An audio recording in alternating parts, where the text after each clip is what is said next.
Our journey in Naples suddenly came to an end, and after heading back home and spending the beautiful summer months in Bulgaria, we had to start thinking about our next quest. One of the requirements of the green card, if you like to keep it without trouble, is that each calendar year you have to spend at least 6 months in the States. We left Naples at the end of March, and by the time we know it, having the time of our lives, enjoying the summer, September was around the corner. The 6 month mark was approaching rapidly.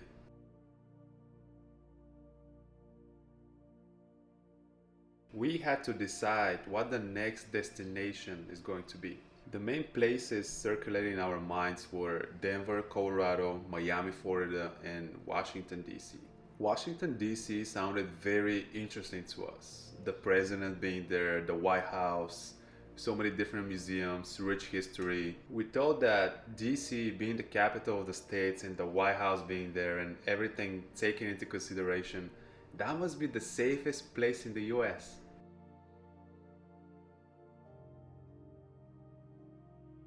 Fast forward a few weeks later, we had our flights and Airbnb booked, and we were ready for our next challenge. And let me tell you, a challenge it was. The only thing I did the past 6 months was having fun. My wife loves sushi and she decided to get a job as a sushi chef for a couple of months learning the craft, while myself, on the other side, I was having the time of my life.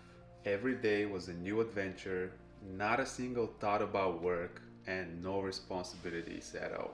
That's where the challenge comes from. My default mode for 6 months straight was entertainment and having a great time with friends and family. And then, all of a sudden, with a snap of a finger, I found myself in Anacostia, DC, a neighborhood you don't really want to go to. Once again, back on square one to figure life out.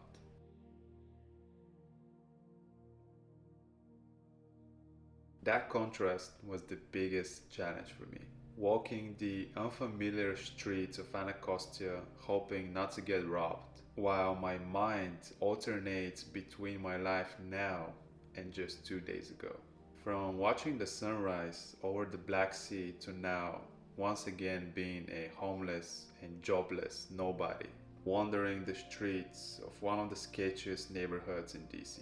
From cliff jumping and hiking in the woods with friends to 48 hours later, walking out of a restaurant after restaurant getting rejected for a job.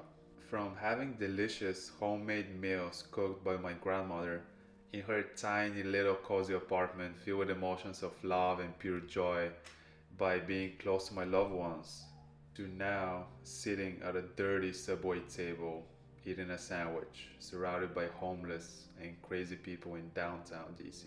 Trying to calm my mind from constantly racing and trying to make sense of these two polar opposite realities. It genuinely felt like I teleported myself in a completely different life in a matter of seconds.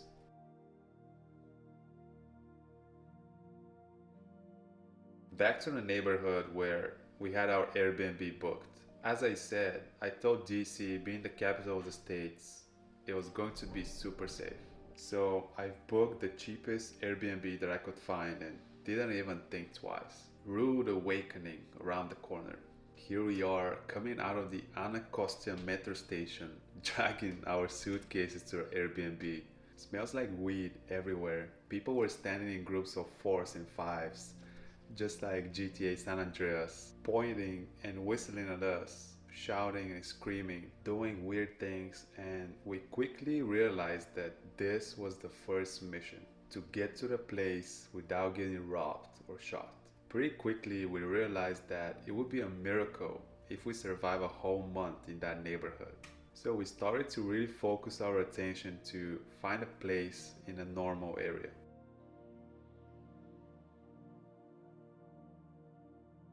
After a few weeks of constantly browsing and refreshing all the different renting websites, Facebook Marketplace, Craigslist, and after dealing with a good amount of fake listings and scams, naturally we started losing hope, having made zero progress so far. Being September 2020, even if there was a listing remotely close to our budget, and what we were looking for, it was all handled online. You couldn't go and physically see it and have a tour of the property in person. It was all stupid 3D virtual tours shot on a phone, and nobody really bothered answering any questions you might have because they knew that even with no effort on their side, there will be someone in few hours that would apply for a property online without even seeing it in person, and their commission would be secured. So I had to rethink my approach and eventually resorted back to my Airbnb strategy. We were looking for a one bedroom apartment with a budget of around $1,400 a month. There was nothing even remotely close to that budget on Airbnb. But I've gathered few different properties that are around $2,000 to $2,500 a month and started attacking them with my master pitch. We're so and so, a quiet working couple from Bulgaria. We really love the way your place looks like and the location. So we were wondering if you'd consider a little discount in exchange for us staying long term and you not having to deal with different guests every week. Clean after them and not have to worry about vacancy for a while. Just passively collect rent worry free for 6 months straight. Something along those lines. Of course, most hosts politely refused because they knew that charging the higher rates daily and weekly, even though with more work involved, they would make more money down the road. But there was a host in Arlington, Virginia that really liked the idea of cruising worry free for 6 months, and we negotiated a monthly rent of $1,400 for a one bedroom English basement unit in a very nice neighborhood. That was a big success for us, and we're super happy that we managed to find a place of our own in a great area. Arlington, Virginia is 10 minutes out of DC near the Pentagon, and there were bus stops around, grocery stores, gym. That's pretty much everything we needed.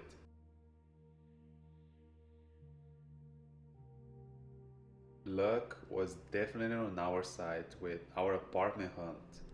However, in the meantime, we were trying super hard to land a job in any restaurant with no success. Mind you, it was September 2020. Downtown DC consists of all federal buildings and everybody was home office working remotely.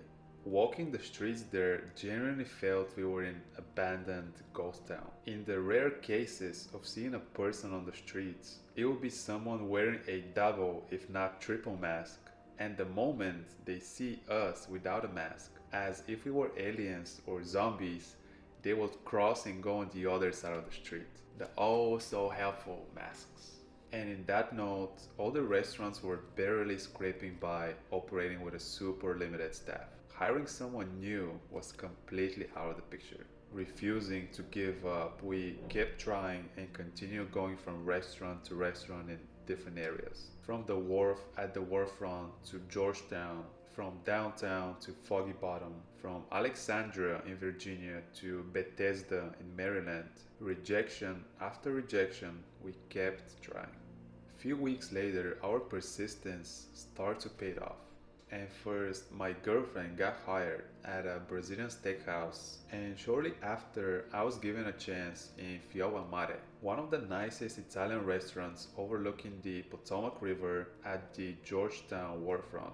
Michelle Obama celebrated her birthday there, and lots of senators and big names were dining there on a regular basis. When I first started in this restaurant, I thought to myself, there's no way I would finish the training, let alone work there for 6 months. I was sure that I would get fired or just give up and quit because everything was so strict. There was a specific way of saying things and there was an exact detailed procedure of each movement, and it was just too much. But I said to myself that I would take it day by day, I'll not give up, and I won't quit. The only way I'm leaving this restaurant is if they fire me. So I pushed through. I went through the extensive training and things were getting crazier and crazier. Like having an hour-long pre-shifts with questions randomly firing at different servers from the sommelier and the managers. Having a huge weekly quiz every Wednesday to test your knowledge, and if you don't pass, you get fired. And because of those tests, many times after working a night shift and knowing that I have an exam on the next day, but I work in the morning, I will go back to the Airbnb where my girlfriend is already asleep, put a chair in the bathroom, and study over an ironing board until 2, 3, 4 a.m. until my eyes were just shutting down.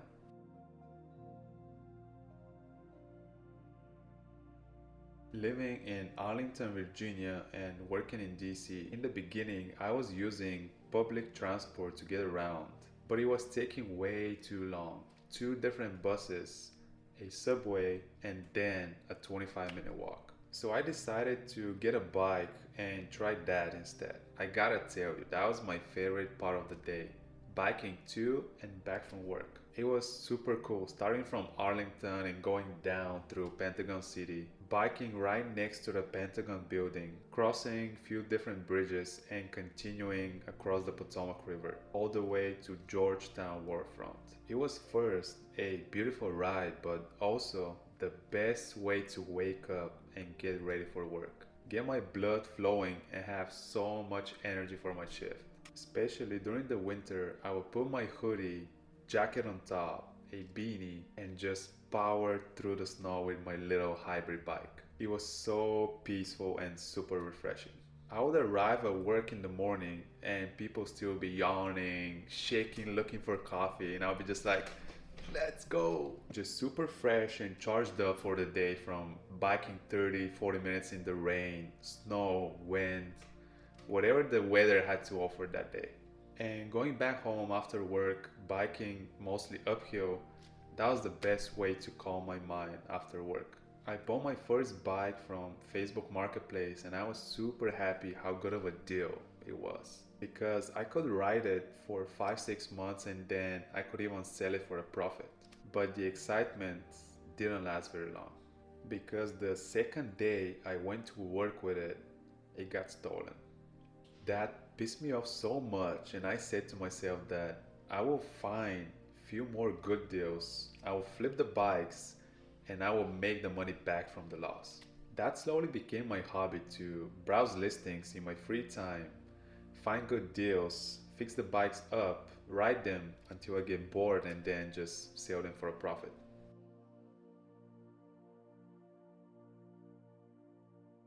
There were a lot of things to see and places to visit in DC and around it, and biking around was my favorite place to explore them all. There's something special about exploring a brand new city. Every street you go to and every place, so many of which you've seen in movies or heard people talking about. Tourists all around the world are taking pictures, and you're there as well, living there, biking around, and exploring new territories.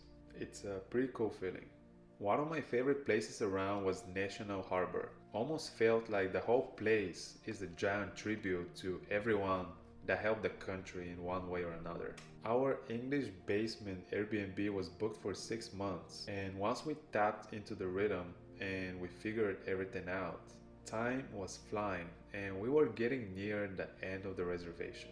So we started thinking whether we should stay in DC or whether we should go somewhere else. The exploration lifestyle and starting from scratch every single time was starting to wear on us. It was painful. After leaving San Diego and going to Florida and DC, I appreciated it from a different point of view and started to sense a desire to go back developing in me. My wife decided to sign up for college, and San Diego had some great options, so we decided to go back. Washington, D.C. and the surroundings are without a doubt very rich in history and super interesting to see, but staying there longer, I started to sense that everything's circulating about work and politics. That's the main focus and vibe, which I was not happy about, especially prior to that being in San Diego where everybody's just happy, chilled, relaxed. It was a stark difference.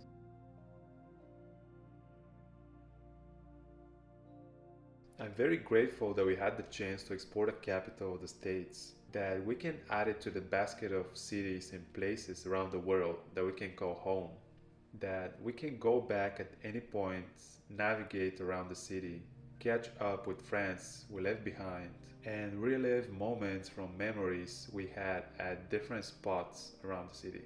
Our mission in DC was over, and we were looking forward to going back to California. This, my friends, is a wrap up of the First Generation American series Part 4, and I'll catch you in the next one where we're gonna go back to San Diego. Cheers.